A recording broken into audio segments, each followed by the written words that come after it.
Hello everyone and welcome to the show. So today Barca ties against Slavia Praha 0-0. And so we have a lot to discuss. I am disappointed. I know you're disappointed too, but it's time to analyze this game like I promised you guys. And so look, at this point, to be honest, like with Valverde, the way he manages this team, and if he continues to do this, we're not going to make it far into the UCL. So let me explain a couple of key points that Valverde did wrong tonight. And the reason why I'm going to point my finger at him is because of our lineup and what he assigned his players to do. So number one is playing Griezmann on the left wing. And I know I always talk about this, but in today's match, I really want to talk about this because of one reason. So why did our coach assign Griezmann on the left side when this was finally his chance to play in the striker position now that Suarez wasn't here in the starting 11 or in the squad at all? Like, we finally had the chance to put him in that position, but no, we blew it.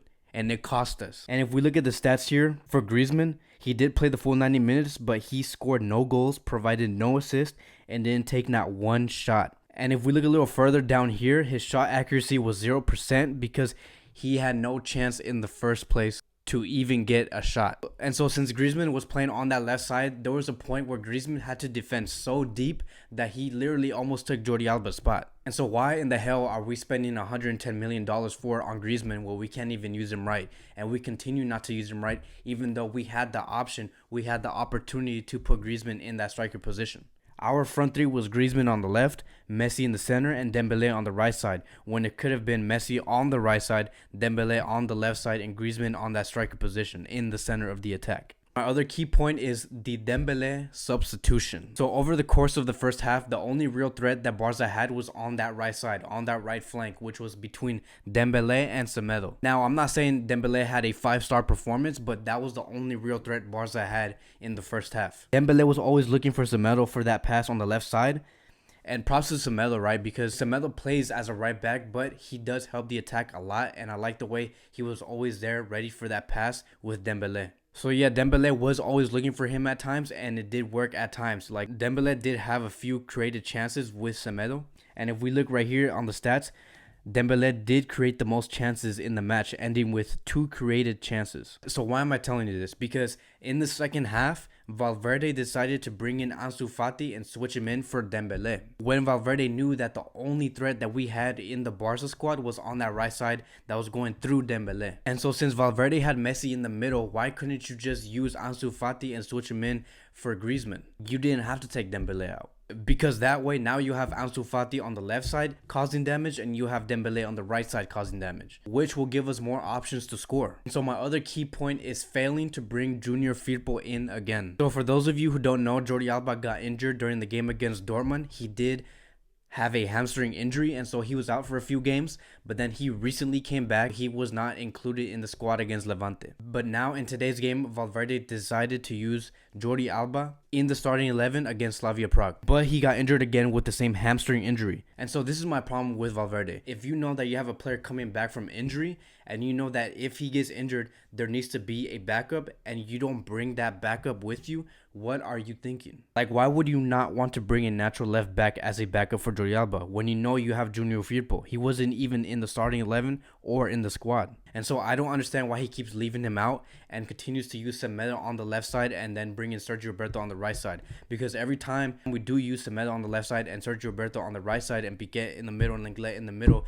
the defense always ends up being a mess. And we saw that happen throughout the game. The defense was a complete mess. And there was chances where Slavia Prague could have punished us, but it's a good thing that Slavia Prague didn't, and they weren't as clinical as they were last game. But this is still going to cost us once we go against teams like Inter Milan and Dortmund and maybe potentially Man City or Juventus or Bayern Munich. Like, we will get punished eventually, and we will get what we deserve. And so the other key point that I like to make is that Messi had no real partnership with anyone in the pitch. And so if Valverde uses Messi in the center, I expect Valverde to use the team and work around Messi. But Messi had no help throughout the whole game. The only real help that Messi got was with Ansu Fati.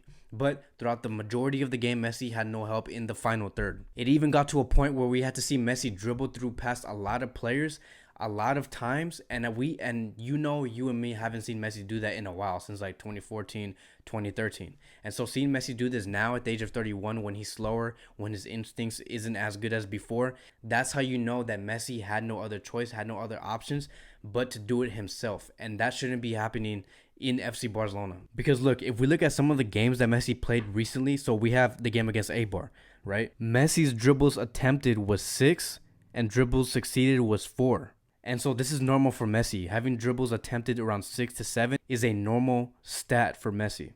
And then if we go forward and see the game against Real Valladolid, Messi scored 2 goals and had 2 assists, yet his dribbles attempted was 9 and dribbles succeeded was 7. And so if you're wondering why am I telling you this, because look, against Slavia Prague, where the game ended 0-0, where no player had a goal, where no player had an assist, Messi's dribbles attempt was 10 and dribble succeeded was 6. So you can see that Messi was trying over and over to try and score and convert goals himself, yet he was unable to succeed, and yet Barca was unable to score because no one wanted to help Lionel Messi. Messi's dribbled attempt against Slavia Prague was more than against Real Valladolid and against Eibar. And so that's my point. Messi had no real partnership in this game. And so this makes me question, what type of team did Valverde end up building? This is the first time in many years where Messi literally had no one to give it to and he looked alone and out of options.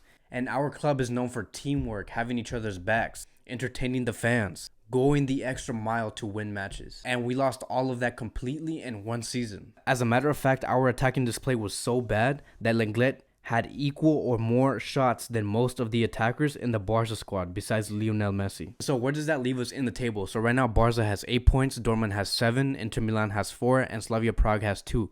And so we have to be very careful because our next game is going to be against Dortmund. And so right now we're only 1 point ahead of Dortmund. And so if Dortmund beats Barcelona in the next game, then we will end up being second place and Inter Milan will be just underneath us. What makes it even more dangerous is that our next game after Dortmund in the UCL will be against Inter Milan at their home. So we have to make sure we win against Dortmund and we have to secure that win. And right now it's looking very critical because we did also lose Piquet. So I don't know if you guys seen the game, but we did lose Piquet.